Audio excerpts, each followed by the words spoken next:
So Cola, Yes. thank you so much, man. I appreciate you doing this, for opening up your home to me, for respect, this brother. conversation. I really appreciate you taking the time out. So thank you so much. Oh, respect. Yeah, respect. and I have to say, man, so I've been coming to Moth events now for about a year. Yeah. And every time you show up, and every time you get up on stage, my daughter and I are both like, oh, yeah. this is about to be good.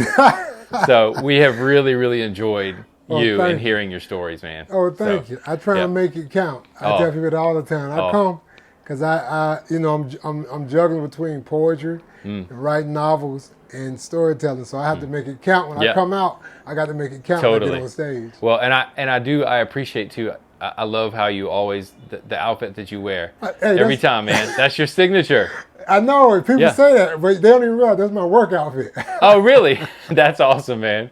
So you just come straight there. Yeah, I know. When I'm going to an old folks home. Okay. Yeah. Okay. Yeah. Well, it's tight, man, because it's become your. That's you. People think, yeah, they see that. They say that's Cola with the suit with the white shirt. Yeah. Yep. That's cool, man. Yeah. Well, so it's good. Well, I appreciate it. Well, so to start, I just wanted to give you the opportunity to introduce yourself. Okay. But I know you as Cola Rum. Yes. But recently, I overheard you talking to Al at one of the events, and I heard your real name. So yes. I would love for you to start off just kind of sharing your real name and then how you became Cola Rum. Okay. My real name is Dylon Killian. I became Cola Rum when I decided to become a spoken word artist, poet artist. You got to have a good name if you're a spoken word artist. And when I decided, I was hanging out in the west side of Atlanta a lot before I moved to the west side. And guys who would see me, they would always say, you got the complexion of a Coca-Cola. And I would have my little gear on, and they would say, and you got flavor like spiced rum. They would always say that when I would come hang out with these particular guys. And so when I said, I needed a name, I said, I need a good name. And I thought about it. And I thought about them. And I said, they always say Coca-Cola and the spiced rum, and I just put them together. And that's how I got the pen name that I started using doing poetry, Cola Rum. That's perfect, man. Yeah. I love it. Thank you. Yeah, Thank you. Absolutely. Yeah. So, well, that's a good segue into just kind of how you got into all this, man, because I want to hear, what drew you into storytelling, how you got your start. Storytelling always been with me. I grew up in Jacksonville, Florida, 10 blocks from the St. Johns River. In this ghetto called Mixon Town. It's an old Gullah Geechee district. We had a factory on this side of us, a chicken factory on this side of us, a tire dump above us, and some railroad tracks. So we were boxed in, and when you crossed over the railroad tracks, it was this little liquor store, but it had a big parking lot. And so you would have 200 to 300 drunks and drug addicts at this spot all day long, gambling. All the people of the night, they would be in this parking lot all day long. My grandmother used to always say they had shifts. One group would leave, another group comes. So you would have 200, 300 people here. Naturally, as a kid, you're going to start interacting with these people. So when I started interacting with these people at like 5, 6, 7, you was amazed when they started talking about their stories. You listen to their stories and you shocked, listen to all of their stories and say, wow. Not only that, it made me aware that people have 3 and 4 lives. Because you might meet somebody who was in the Navy. And you say, he was in the Navy? He's a drunk. How he was in the Navy? Then you hear he got out of the Navy and started robbing banks. And you say, he was robbing banks? And then he went to jail, was in jail for 10 years. Then he get out of jail and start a family. You're like, wow. Yeah. And so I became aware that, okay, people have more than one life. People have lived multiple lives. So that's how it came about. And at that bar lot, you would always have the introverts sitting around drunk or high, and the extroverts be talking. And they would be telling these colorful stories. All these people live on the fringe of society. So you look and listen to all these people, you're like, wow, they telling you, going into deep details.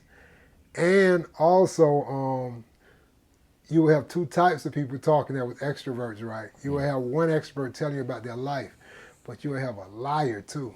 Now, everybody know he's lying, but they're still listening. Right. And so it made me aware that, okay, some people really, really can lie good and hold everybody's attention with the lie. And so I would sit there and listen to these guys tell these stories all day long. And the funny thing, when I would leave my grandmother would be sitting on the porch, and she would see who I was talking to. And so she would tell me a story about the person I was listening to Right. as a cautionary tale. And her story would be better than theirs. Awesome. So that's how the storytelling began. It was always around me, dealing with all these people, including my grandmother, all of them telling stories, man. And that's how it just got into me. Yeah, So, I love it. yeah, Well, I mean, well, it definitely, it's obvious. It's in your blood, man. Yeah, I mean, I know you work hard at it. So, Yeah. because I know I've talked to you enough to know, like, Yeah. you write a lot. You're honing your craft. Yeah. But there is something too, like, it's in your DNA too. Yeah, you got to be able to get up there Yeah. and really, really go at them, man. You really got to really. I always tell people that all the time. A lot of people always tell me, they say, you think I should memorize? I say, yeah.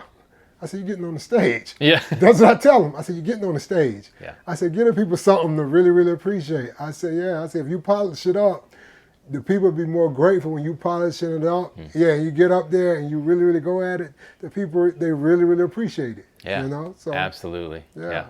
Well, do you remember that first time, like, getting on stage? Because I mean, that's not an easy thing to do, and a lot of people, you know, there's no way they would do it. So, do you remember your first time in front of a crowd? First time at the Moth. Now, mind you, I'm a poet. Been doing poetry for years, but poetry and storytelling, two different animals. They're cousins, but they're different. Poetry is like you're on a street corner with a beer in your hand and you're smoking a blunt and you're talking to your congregation. That's how poetry. Storytelling, you're sitting on the porch with a glass of wine and you're talking to a couple of people. That's the difference. And so it's like you have to be in a real intimate, your mindset got to be in an intimate place. So I can remember a poetry partner at the time, John Good. Y'all can probably thank him for all your stories y'all have heard. He kept asking me to come out, but I was like, no. I was going through the voice, went through the voice, and was writing on the novel. So when I wasn't writing on the novel, I was feeling sorry for myself. He kept asking me to come out. I said, no. And he asked me again, no. And he said, you know, you good with telling stories, you know, segues to your poems.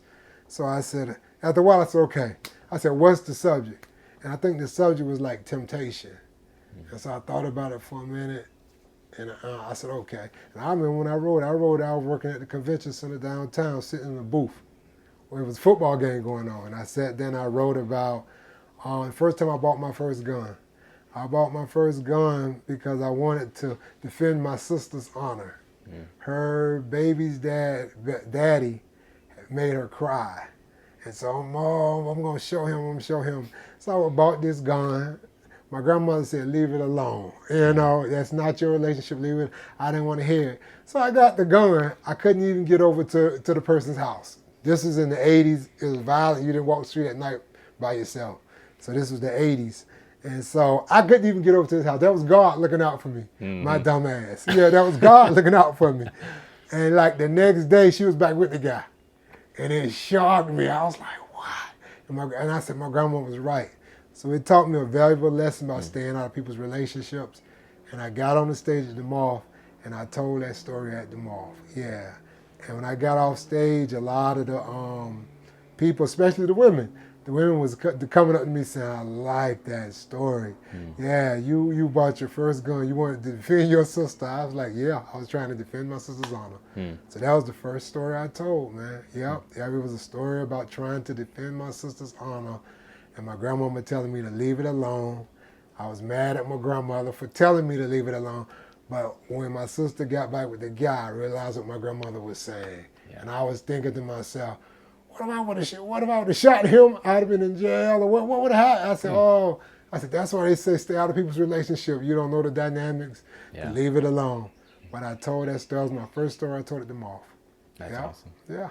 Well, so just thinking about getting on stage in general, like, you know, one of the things I've asked several of the other storytellers is, as you're crafting your stories and as you're thinking about getting on stage in front of people, how much are you thinking about like the crowd and how they're going to respond, and how much are you writing it for you and then just going to tell it and let them I think it's a mixture of both. You have to already know the story that you want to tell, but you have to consider them. If you plan on getting in front of the crowd, you have to consider the crowd.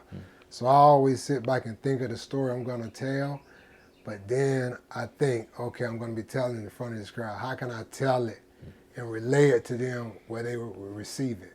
Yeah. So that's how I write it. Yeah, but you already have to have your story, but it's about writing it the way you want to write it, but also writing it and saying, okay, how can I make them receive it? You know, because like I said, I tell people all the time, I say, you are getting in front of a crowd. You know, and they say, well, I'm not writing for the crowd, but you're getting in front of the crowd. Yeah. So you're wasting their time, yeah. you know? And then I ain't even thinking it like that. I said, yeah, you're wasting their time. If you're going to get in front of that crowd, you got to consider them, you know? So I always take them into consideration. Do you still get nervous? Yeah, you get nervous. But it's like, I've been performing for a long time, so you learn to turn the nervousness in your favor. So like what people think is butterflies and stuff, someone's season to be like, okay, this my juices is starting to flow. So so now I just look at it as the juices are flowing. Yeah. I'm ready to get at them. So it's like, it's a nervousness, but it's a nervousness that after a while you turn it in your favor. Yeah. Yeah. Well, I'm definitely a newbie when it comes to all this stuff. I've only been on stage a few times myself, but I will say the preparation is something I'm still kind of figuring out because, you know, I want to memorize it, but I also don't want to be so tied to the memory that I get lost. And the last time I came, I did get on stage again, and I wasn't as prepared as I had been previously. And right before this, I had a moment of block where, I mean, literally, Al was about to call my name, and there was this one transition part that I really just wanted to get right. And I'm sitting there, and I can't even remember. Like, I'm literally like, I don't know what I'm going to do.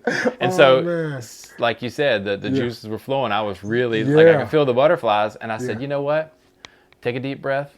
Just get up there and start telling it. And when you get to that part, it'll probably be there. It's going to come. And sure enough, it did. Yeah.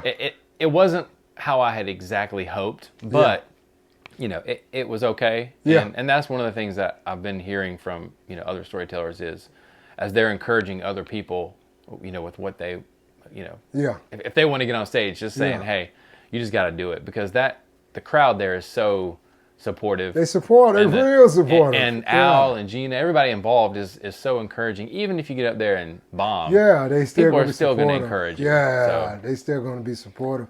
And it's like, and it's your story. So like, if you just relax, that's what they're going to tell you. They're going to say, relax. They're going to clap. Relax, calm down. Totally. So if you know that, like I said, a lot of them ask me that when we be in the back in the lobby. They ask me that question. I said, remember it, because when you get up on stage, you're not going to say it word for word. So you might as well remember it. But when you get up there, something else going to come out with it. Totally. And you're going to word it differently. So I say, just remember it so you'll know the story. So when you get up there, you got something to pull from.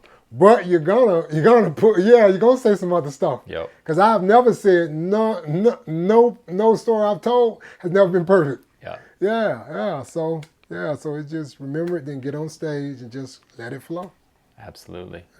Well, when you think about this community, because I know you're involved obviously with poetry and with writing, but also storytelling. I mean, you come to the Moth, but I'm sure there are lots of other events and things you're going to. So if you could talk about this community here in Atlanta and what it has meant to you and how it has shaped you, I'd love to hear just kind of. It's funny how things work, man, because it's like I say, I'm considered an elder poet now. And so I transitioned into writing novels. Funny thing about it, when I was writing novels, I still felt the need to go out amongst the crowds, but writing novels, you're more reflective. You're thinking about things a little deeper. So sometimes I didn't want to go around the poetry crowds because they're too aggressive. So I said I needed something more laid back. So it's funny. I came out to the storytelling venue, and I said, this fits. It aligns with my novels more than the poetry venues. I said, this is aligning with me graduating into a novelist and being an elder poet. So that's how it helps me out. It's really like a more laid back, mild form of the poetry world. Yeah, it's more laid back. You know, you have more real laid back people. And speaking for all artists, you always want to go out and see other art. And you always want to see other artists. So you know you're not walking the road alone. Yeah. And so that's what I like about the Atlanta storytelling community, because when you come out, you see all these different types of storytellers, and everybody doing different stuff. That's another thing that I liked about it when I started talking to people. Some of them writing screenplays, some of them is in the film, some of them doing voiceover work. Yeah, some of them doing poetry, some of them writing novels. You say, oh, okay, you're doing that. Okay, I'm doing this. So that's one thing I liked about it, but it's really, it validates what you're doing in your life. And for me personally, it aligned with my growth in my life to become a novelist. Now I can come out and just listen to a story or watch somebody's story. And so, and it really, really makes me think about what's going on in my life, you know. And it has that human touch to it. I tell it to anybody when they talk about what's a storytelling world about. I say you can get the real human touch from it, because when you're telling stories, when you're on stage, you see somebody on stage, you know somebody in your family, one of your friends, yeah, you see them in that person. And when you get off stage, I say that's that human touch. Like when I come off a stage and somebody just stares at me, I say, okay, they seen somebody in their family. Yeah, like me, I can see how they look at you. Yeah, that's their human touch. But that's the thing about the storytelling community is like it's a community of artists, of people doing things, and it helps you out. It helps a lot, you know, because especially like being storytellers or writers, a lot of people introverts. Yeah, and I always tell introverts, you got to come out. You got to come interact with people so you can understand people. And the storytelling community is no different. You got to come out to the venues, you meet people, talk with people, because you learn a lot. You know, you stories going on stage, but stories go off stage too. Absolutely. And I heard people's stories off stage, and I'd be like, whoa. I said, whoa. I said, oh, okay, yeah. I heard a lot of people's stories off stage. I said, okay, it's a lot of different things going on. Yeah. But that's what I get from the Atlanta community. It's a lot of respect. It's a lot of it's an art world. It's another art scene. It's another art community. Everybody's encouraging everybody. Everybody's trying to do things, you know. So it really, really helps.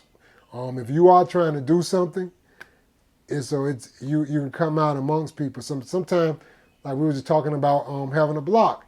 You might have a writer's block or a film block. Come out around storytellers, and next thing you know, boom, that block is gone. Yeah. So that's what I get from it. It helps me. It validates my life more. It lets you know you're going on the right road. Lets you know you're not on the road alone, because you're gonna meet other people who said, I had to do this. I've been struggling with this book for 5 years. I wrote this screenplay and got rejected. You say, oh, okay, yeah. Somebody else do it, yeah. So it really lets you know, okay, I'm not just the only person out here doing something else. Yeah. So that's what I get from the scene. It really it assists you if you're out here in the world. And not even just for artists. You have a lot of people, I've met a lot of people don't do no art, but they like to come out and just hear people's stories, because they say it connects them to the planet. Yeah. It really connects me to the planet. So that's what I get from the scene. It really connects you, you know. Well, I know you mentioned John Good, and you guys still, collab and stuff, but we still talk. Is there anybody else who's been really instrumental in your journey, or somebody that you still really connect with? I mean, and if John is the one, that's the one in the storyteller community. Yeah, that was really I remember when I first came out. He moved to Tennessee. This gentleman name was Bruce Newman. If he see this Bruce, he would tell these stories that he really impressed me. His stories were so well written and very, very intricate the way he told them that I was like, okay. I was like, wow. The gentleman named Bruce Newman. And we always meet. He was like, Cole, you're good. But I said, I've been watching you. Yeah, because when I came out watch, I said, okay, I wouldn't tell it like that guy. I wouldn't tell it like that guy. But when I seen his stories, I was like, okay. Yeah. I said, this guy, really, because it would be real crisp. You can tell he wrote it but he would write it and say it so good. You were like, man, and coming from his life, yeah, he was a guy that he really impressed me. I'm going to have to look Bruce Newman up. Yeah, look Mr. Newman up, Mr. Bruce Newman. He told one about this one when he was him and his friend was drunk and the police pulled them over and the police took him to jail. Man, it was so humorous, but it was so clever at the same time. I was like, wow. I was like, this is a great, it was a great story, man. That's cool. Yeah. That's great. So he was one of the guys that really impressed me when I first came out. Yeah. Well, we're getting close to the end, but I was going to say, if you had some advice to leave with, somebody or somebody who was thinking about getting involved in storytelling, what would your advice to them be? Storytelling. I tell this to everybody. They come up to me after I get off stage doing breaks. I always say, get comfortable. You got to be comfortable and memorize your story, and just tell it as you sitting with your friends and talking to one of your friends. That's how you tell it. Think about it, and then just get in front of people and tell it that way, and just to be truthful with it. Give them your real, or what really went there, because people are gonna tell. That's one thing people don't know, and I've seen it. I've seen it in the Grand Slams, and I've seen it on stage. I've been listening to somebody's story, and I say, I won't say nothing. I say, and then I have people be like, he was lying. And I said, okay, they saw it. They saw, people can tell. They can, that's that thing about us, that human thing about us. We can tell when somebody really went through this, and we like, okay, this person really went through this. And we like, this dude is just lying. You know what I'm saying? We could tell. Yeah, totally. So just be honest and be truthful and just tell your story. And just don't be scared to just pull it out and say, here. Because that's what I always do. I always say, hey, I was blessed to have no filter. It's a cursing and a blessing. I'm cursing the world, blessed by life. So when I'm on stage and y'all see me in 54 years of being not having a filter, so I tell people just don't be scared, just put it on stage. Because you'll be them gonna give you the best responses. Right. When you just say, hey, this what happened. Boom. And everybody just like, they eat it up. Because they can see it, you know. So that's the best advice I can give somebody. Just to pull it out and say, don't be scared. Say here, because you're going to be amazed how many people are going to gravitate to it. You're going to be like, I didn't think people want to hear that story. But a lot of people went through it. Yeah. That's good. That's really good. I appreciate that. Oh, yeah. It's a lot of people don't know that. They don't know. And then you go off stage and people come up to you and they'll say, hey. You know what I'm saying? And they'll start telling you about something that happened similar, and you be like, whoa. It draws people out. Which is so good, because in this day and age, the tendency, I think, is for people to withdraw. And you see it in a lot of the data that's coming out about just people that, like, a lot of loneliness, a lot of people who are, and so when you can be the one to put yourself out there and show, I can tell this story and be vulnerable. And it's okay. Then other people are like, oh yeah, you know what? Like, I relate to that. I this brought me comfort. This brought me, some hope. And that I think that draws people out. So it keeps them healthy. I had a Lyft driver, this female, she was saying, no, everything don't need to be said. Everything. I said, that's the problem with society now. I said, people walking around with so pressed up. I said, that's why I said, we human beings. You need to talk with other human beings. I said, we done lied to ourselves, said we don't need nobody. I said, that's bull. I said, that's why we so unhealthy out here right now. We can't connect organically with each other. That's so true. That's so true. Well, Cola, I appreciate this opportunity to connect with you and to be able to be here and actually sit with you in the room and have a conversation and get to know you a little bit better. So I really appreciate it, man. Thank you for being a part of this project. And I'm sure that people who watch this are going to be they're gonna be tripping, encouraged and will enjoy it, because it's been a joy for me. So. And then, like I said, thank John Good. If he wouldn't have pulled me out, a lot of the stories that y'all heard, y'all would never heard. So thank that brother, because he the one who pulled me out.